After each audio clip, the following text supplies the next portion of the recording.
just want to point out two things about the previous video. The video I did where I showed my friend how I changed her PRI tests through changing how she initiated her gait cycle or her walking cycle. Most people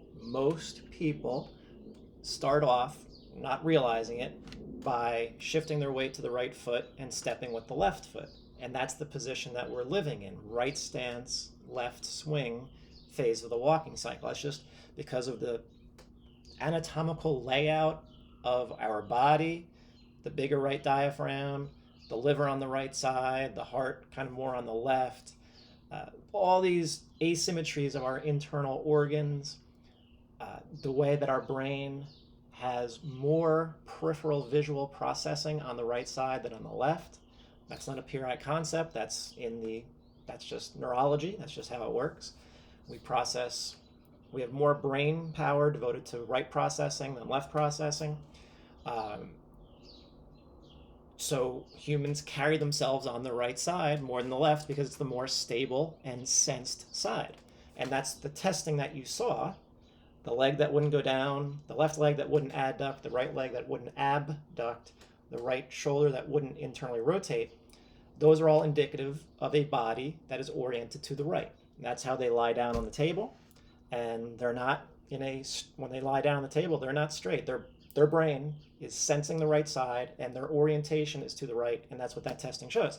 And then I showed how you can change that by I started my friend on her left leg and initiated the gait cycle from there. And that was enough to change her tests. But the important thing to realize is that is not a PRI program. All I was demonstrating was that what we need to do is inhibit the overused, over-dominant right side. Well, the right side will always be dominant. It's not over-dominant in a way. It's just that we start to drop off our left side because of something in life makes us use our right side too much. So inhibiting the right side is what causes those tests to change. They didn't change because we got her left hamstring active, or her right glute active, or her left adductor, or by getting air into the right side of her ribcage. The test changed because we inhibited the overactivity of the right side. It wasn't an active process, it was an inhibitory process. And there's a big difference because PRI is mostly, as even the founder has said, it's an institute based on inhibition. We have to turn energy down. Very few people need more activity in their life. They need to go the opposite. They already have so much activity that they can't shut down, which means they can't restart appropriately. So getting those tests to change and getting someone on the path to stability, and that wasn't stability, that was just inhibition, starts with inhibition. The muscles that we need people to feel, like the left hamstring, the left adductor, the right glute, the left abs, the left glute medius, if you watch these videos, I've talked about these a lot. Those muscles, in general, is there some strengthening involved? Yes, there is. But it's neuromuscular. It's not really like build the muscle bigger. That's not that type of strength. It's getting your brain to understand how to use those muscles in upright activity, especially when you're walking and breathing. So it's walking and breathing without compensation. That's really what PRI is. That's the starting point. What you want to do after that, running or lifting weights, playing football, baseball, whatever it's going to be, that's something different. But we need to get people started, and that starting process is through inhibition.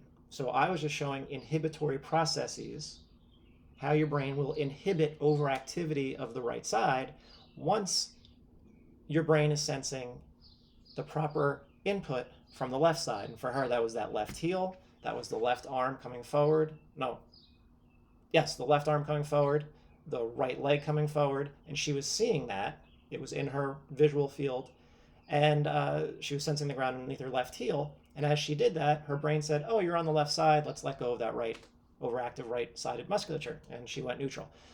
But the important thing to remember is that doesn't mean she's stable. So neutrality does not imply or mean stability. She would, if she wanted that to stick, and you saw that it didn't stick, if she wanted that to stick, she would have to go through a PRI program where you are actually training your body and your brain to get into that position that I started her off in with stability during every step you take in life. That's what all these techniques are trying to get you to do. Even the 5 on my website, the only 5 that I'm going to put there, if you were to do them really well and you didn't have any extreme issues and you knew what you were doing, but again, I've taken 27 seminars and I'm still learning stuff. You can't be expected to know how to do this on your own.